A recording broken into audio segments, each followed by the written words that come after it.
देखो, पिछले महीने का कार सेल्स रिपोर्ट आउट हो चुका है और एसयूवी सेगमेंट के अंदर काफी ज्यादा खलबली सी मची हुई है और यहाँ पर हुंडई की क्रेटा अब इंडिया की number 1 most selling SUV car बन चुकी है। इसके अलावा जो मारुति सुजुकी की ब्रेजा है, जो कि पिछले कुछ महीनों से फर्स्ट पोजीशन पर हुआ करती थी एसयूवी सेगमेंट के अंदर, वो अब काफी ज्यादा नीचे आ चुकी है।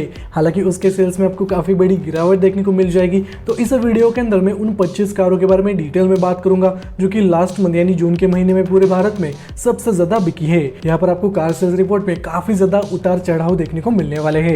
लास्ट मंथ 25th पोजीशन पर महिंद्रा के XUV300 आई है, जिसका फेसलिफ्ट मॉडल बहुत जल्दी इंडिया में लॉन्च होने वाला है। लेकिन लास्ट मंथ इस कार के 5094 यूनिट बिके हैं पूरे इंडिया में और पिछले साल के जून में 4754 यूनिट बिके थे। यहाँ पर आपको XUV300 के सेल्स में लगभग 7% की ग्रोथ देखने को मिल जाएगी। यहाँ पर एक यूनिट का मतलब होता है एक कार, लेकिन जो लोग इस कार को अभी फिलहाल के लिए खरीदना चाहते हैं या फिर आने वाले कुछ महीनों में अगर आपको XUV300 को परचेस करना है तो आप थोड़ा सा इंतजार कर सकते हैं, क्योंकि महिंद्रा कंपनी XUV300 का फेसलिफ्ट मॉडल इस साल के एंड में या फिर अगले साल के स्टार्टिंग तक इंडिया में लॉन्च कर सकती है। तो इसके फेसलिफ्ट मॉडल के लिए भी आप डेफिनेटली वेट कर सकते हैं, नहीं तो आप करंट मॉडल के साथ भी जा सकते हैं। खैर, 24th पोजीशन पर महिंद्रा की ही XUV700 आई है, जिसको इंडियन मार्केट में काफी ज्यादा पसंद किया जाता है और लास्ट मंथ XUV700 के लगभग 5391 यूनिट बिके हैं और पिछले साल के जून में 6022 यूनिट बिके थे। यहाँ पर आपको XUV700 के सेल्स में लगभग 10% की गिरावट देखने को मिल जाएगी और इस गिरावट के पीछे एक ही रीजन हो सकता है, वो है वेटिंग पीरियड। 23rd पोजीशन पर हुंडई की i20 आई है, जो कभी टॉप 10 लिस्ट में हुआ करती थी लेकिन अब 23rd पोजीशन पर जा चुकी है। खैर, इसके लास्ट मंथ 6162 यूनिट बिके हैं और लास्ट ईयर के जून में 7921 यूनिट बिके थे। तो यहाँ पर i20 के सेल्स में आपको लगभग 22% की गिरावट देखने को मिल जाएगी। 22nd पोजीशन पर हुंडई की ही i10 नियोस आई है, जिसका फेसलिफ्ट मॉडल कुछ दिन पहले ही इंडियन मार्केट में लॉन्च हुआ था और इस कार के पिछले महीने 6321 यूनिट बिके हैं और पिछले साल के जून में 8992 यूनिट बिके थे। यहाँ पर आपको i10 नियोस के सेल्स में लगभग 30% की गिरावट देखने को मिल जाएगी। 21st पोजीशन पर टाटा की अल्ट्रोज आई है, जो कि एक प्रीमियम सेगमेंट की हैचबैक कार है और टाटा अल्ट्रोज के लास्ट मंथ 7250 यूनिट बिके हैं, लेकिन पिछले साल के जून में 5366 यूनिट बिके थे। तो यहाँ पर आपको अल्ट्रोज के सेल्स में लगभग 35% की ग्रोथ देखने को मिल जाएगी।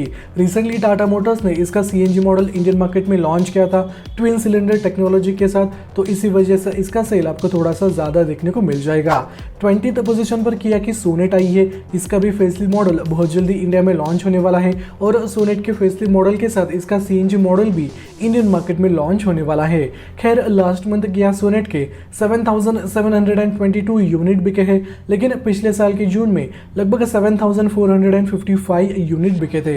यहाँ पर आपको किया सोनेट के सेल्स में लगभग 4% की ग्रोथ देखने को मिल जाएगी। 19th नंबर पर मारुति सुजुकी की फ्रॉन्क्स आई है, जिसको कुछ दिन पहले ही इंडियन मार्केट में लॉन्च किया गया था और ये बलेनो का SUV वर्जन है। हालांकि इसका भी सेल आपको ठीक ठाक देखने को मिल जाएगा।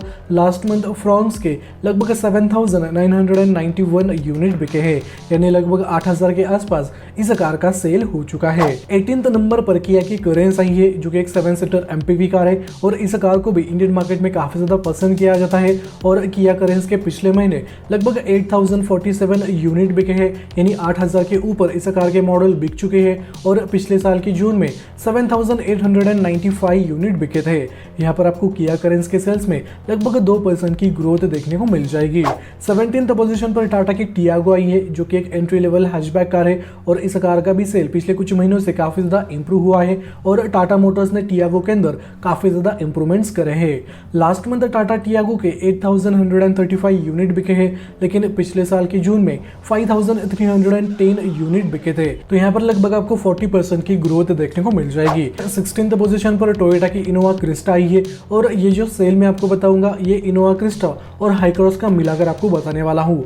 लास्ट मंथ इन दोनों ही कारों के लगभग 8361 यूनिट बिके हैं, लेकिन लास्ट ईयर इनोवा क्रिस्टा के 6795 यूनिट बिके थे। तो यहाँ पर आपको लगभग 23% की ग्रोथ देखने को मिल जाएगी इनोवा के सेल्स में।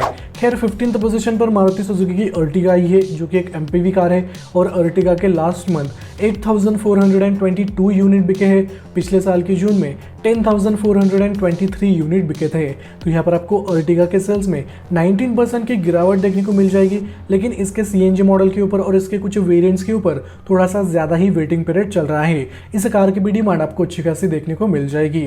14th पोजीशन पर महिंद्रा की स्कॉर्पियो आई है, जिसको इंडियन मार्केट में काफी ज्यादा पसंद किया जाता है। और ये जो सेल मैं आपको बताने वाला हूँ, ये स्कॉर्पियो के क्लासिक मॉडल मिलाकर और स्कॉर्पियो एन मिलाकर हुआ है।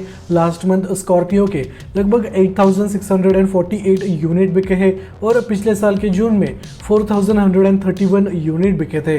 यहाँ पर आपको स्कॉर्पियो के सेल्स में लगभग 109% की ग्रोथ देखने को मिल जाएगी। 13th नंबर पर महिंद्रा की बोलेरो आई है और इसको भी इंडियन मार्केट में काफी ज्यादा पसंद किया जाता है। लेकिन अगर आपको बोलेरो लेनी है तो आप बोलेरो के नियो प्लस मॉडल के लिए वेट कर सकते हैं। इसको इस साल के एंड तक इंडियन मार्केट में लॉन्च किया जाना है। जिन लोगों को पता नहीं है, मैं उनको बताना चाहूंगा, बोलेरो नियो प्लस एक नया प्रोडक्ट होने वाला है बोलेरो सेगमेंट के अंदर, जिसके डायमेंशंस आपको थोड़े से बड़े देखने को मिल जाएंगे। यानी इसको आप प्रीमियम बोलेरो बोल सकते हैं। इसके अंदर वो फीचर्स ऑफर करे जाएंगे जो कि आज के डेट में बोलेरो और बोलेरो नियो के अंदर ऑफर नहीं किए जाते। इस कार की फिलहाल के लिए टेस्टिंग की जा रही है। शायद दिवाली के आसपास Mahindra company Bolero neo plus को इंडियन मार्केट में लॉन्च कर सकती है।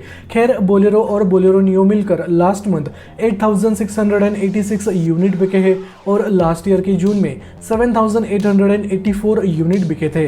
तो यहाँ पर दोनों ही बोलेरो के सेल्स में आपको 10% की ग्रोथ देखने को मिल जाएगी। 12th पोजीशन पर मारुति सुजुकी की डिजायर आई है, जो कभी टॉप 10 लिस्ट में होती है, कभी टॉप 10 लिस्ट के बाहर चली जाती है। यानी कभी कभी इस गली आ जाती है और कभी कभी उस गली चली जाती है।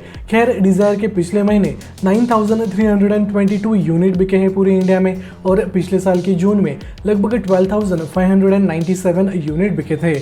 यहाँ पर आपको डिजायर के सेल्स में लगभग 26% की गिरावट देखने को मिल जाएगी और इसी गिरावट की वजह से इसकी रैंकिंग टॉप 10 लिस्ट से बाहर जा चुकी है। 10th नंबर पर मारुति सुजुकी की ग्रैंड विटारा आई है, जिसको कुछ महीने पहले ही इंडिया में लॉन्च किया गया था और इस कार का भी सेल काफी बेहतरीन हो रहा है। लास्ट मंथ ग्रैंड विटारा के लगभग 10,486 यूनिट बिके हैं, यानी 10,000 के ऊपर इस कार के यूनिट बिक चुके हैं। 9th नंबर पर मारुति सुजुकी की ब्रेजा आई है, जो कि अनएक्सपेक्टेड है, क्योंकि पिछले महीने ब्रेजा के लगभग 10,578 यूनिट बिके हैं और पिछले साल के जून में लगभग 4,404 यूनिट बिके थे। हालांकि तब इसका फेसलिफ्ट मॉडल आना था, उसी वजह से लास्ट ईयर इसका सेल कम हुआ करता था। लेकिन फेसलिफ्ट मॉडल के आने के बाद इसने तबाही सी मचा दी और उसके बाद मतलब ये टॉप 5 लिस्ट के अंदर आराम से आ जाती थी। लेकिन लास्ट मंथ ये 9th पोजीशन पर जा चुकी है। पिछले साल के मुकाबले लास्ट मंथ ब्रेजा के सेल्स में आपको 140% की ग्रोथ देखने को मिल जाएगी। ब्रेजा के बाद 8th पोजीशन पर टाटा की पंच आई है, जो कि कंसिस्टेंटली अच्छा खासा परफॉर्म कर रही है और हर महीने ये कार टॉप 10 लिस्ट के अंदर अपनी जगह बना लेती है। पिछले महीने टाटा पंच के 10,990 यूनिट बिके हैं पूरे इंडिया में और पिछले साल के जून में लगभग 10,414 यूनिट बिके थे। तो यहाँ पर आपको थोड़ी सी ही ग्रोथ देखने को मिल जाएगी, लेकिन हर महीने टाटा पंच के 10,000, कभी 11,000, कभी 12,000 यूनिट आराम से बिक जाते हैं और इसी बीच आपको टाटा पंच का सेल देखने को मिल जाएगा। लेकिन अगर आपको टाटा पंच ही लेनी है तो आप थोड़ा सा वेट कर सकते हैं। टाटा पंच का सीएनजी मॉडल बहुत जल्दी लॉन्च हो जाएगा। इसको 2023 के ऑटो एक्सपो में ऑलरेडी शोकेस किया जा चुका है, अब सिर्फ इसको लॉन्च करना बाकी है। अगले 2-3 महीनों के अंदर पंच का सीएनजी मॉडल लॉन्च हो जाएगा। उसके बाद इसके अंदर आपको टर्बो इंजन का ऑप्शन भी मिलने वाला है। जो लोग कंप्लेंट करते हैं कि टाटा पंच के अंदर पावर नहीं है, चलाने के मजे नहीं है, वो लोग इसके टर्बो पेट्रोल मॉडल के लिए डेफिनेटली वेट कर सकते हैं। खैर, 7th पोजीशन पर मारुति सुजुकी की अल्टो K10 आई है, जो कभी फर्स्ट पोजीशन पर भी आती है, कभी सेकंड नंबर पर भी आ जाती है और कभी कभी टॉप 10 लिस्ट के बाहर भी चली जाती है। लास्ट मंथ अल्टो K10 के लगभग 11,323 यूनिट बिके हैं, लेकिन पिछले साल के मई में लगभग 13,790 यूनिट बिके थे। यहाँ पर आपको अल्टो K10 के सेल्स में 18% की गिरावट देखने को मिल जाएगी। 6th पोजीशन पर इस बार हुंडई की वेन्यू आई है, जो कभी कभी टॉप 10 लिस्ट के बाहर चली जाती है, लेकिन पिछले 2-3 महीनों से इस कार की रैंकिंग आपको 8, 9 और 10 के बीच ही देखने को मिल जाएगी और लास्ट मंथ हुंडई वेन्यू की पोजीशन 6th पर आ चुकी है। पिछले महीने हुंडई वेन्यू के लगभग 11,606 यूनिट बिके हैं, लेकिन पिछले साल के जून में 10,321 यूनिट बिके थे। यहाँ पर आपको वेन्यू के सेल्स में 12% की ग्रोथ देखने को मिल जाएगी। 5th नंबर पर इस बार टाटा की नेक्सॉन आई है, जिसको काफी खतरनाक रिस्पांस मिल रहा है और टाटा नेक्सॉन के पिछले महीने लगभग 13,827 यूनिट बिके हैं और पिछले साल के जून में 14,295 यूनिट बिके थे। यहाँ पर आपको नेक्सॉन के सेल्स में 3 3% की गिरावट देखने को मिल जाएगी। नेक्सॉन का फेसलिफ्ट मॉडल इसी साल इंडियन मार्केट में लॉन्च होने वाला है और इसके फेसलिफ्ट मॉडल के अलावा इसके अंदर आपको कंपनी फिटेड सीएनजी किट का ऑप्शन भी देखने को मिल जाएगा। इसके फेसलिफ्ट मॉडल के फिलहाल के लिए टेस्टिंग चल रही है, जिसके अंदर आपको काफी ज्यादा बदलाव देखने को मिल जाएंगे एक्सटीरियर में और इंटीरियर में। 4th नंबर पर मारुति सुजुकी की बलेनो आई है, जो कि पिछले कुछ महीनों से फर्स्ट और सेकंड पोजीशन पर हुआ करती थी, लेकिन अब सीधा 4th नंबर पर आ चुकी है। बलेनो के लास्ट मंथ 14,077 यूनिट बिके हैं और पिछले साल के जून में 16,103 यूनिट बिके थे। यहाँ पर आपको बलेनो के सेल्स में लगभग 13% की गिरावट देखने को मिल जाएगी। लेकिन 3rd पोजीशन पर फाइनली हुंडई की क्रेटा आ चुकी है। इससे पहले 3rd पोजीशन पर नेक्सॉन हुआ करती थी या फिर कभी कभी ब्रेजा भी आ जाती थी, लेकिन इन दोनों ही कारों को पीछे ढकल कर यहाँ पर हुंडई की क्रेटा 3rd इंडिया की मोस्ट सेलिंग कार बन चुकी है और एसयूवी सेगमेंट के अंदर इसने फर्स्ट पोजीशन हासिल कर ली है। पहले टाटा नेक्सॉन फर्स्ट पोजीशन पर हुआ करती थी, नेक्सॉन के बाद ब्रेजा ने ये पोजीशन हासिल कर ली और ब्रेजा के बाद अब क्रेटा इंडिया की मोस्ट सेलिंग एसयूवी कार बन चुकी है। हालांकि पिछले महीने हुंडई क्रेटा के 14,447 यूनिट बिके हैं, लेकिन पिछले साल के जून में 13,790 यूनिट बिके थे। यहाँ पर आपको क्रेटा के सेल्स में 5% की ग्रोथ देखने को मिल जाएगी। दूसरे पोजीशन पर है मारुति सुजुकी की स्विफ्ट, जिसको काफी ज्यादा पसंद किया जाता है और स्विफ्ट के पिछले महीने 15,955 यूनिट बिके हैं और पिछले साल के जून में 16,213 यूनिट बिके थे। यहाँ पर आपको सिर्फ 2% की गिरावट देखने को मिल जाएगी। और फाइनली फर्स्ट पोजीशन पर मारुति सुजुकी की वैगनर आ चुकी है, जिसके टोटल 17,481 यूनिट बिके हैं, लेकिन पिछले साल की जून में 19,190 यूनिट बिके थे। यहाँ पर आपको 9% की गिरावट देखने को मिल जाएगी। तो ये 25 कार्स थी जो कि लास्ट मंथ पूरे भारत में सबसे ज्यादा बिकी है। इस वीडियो के बाद मैं टॉप 25 मोस्ट सेलिंग एसयूवी कारों के ऊपर वीडियो जरूर लाऊंगा। हालांकि उस वीडियो के अंदर मैं सभी एसयूवी कारों को कवर करने वाला हूँ। उसके लिए आपको चैनल को सब्सक्राइब करके बेल नोटिफिकेशन को ऑन करके रखना है।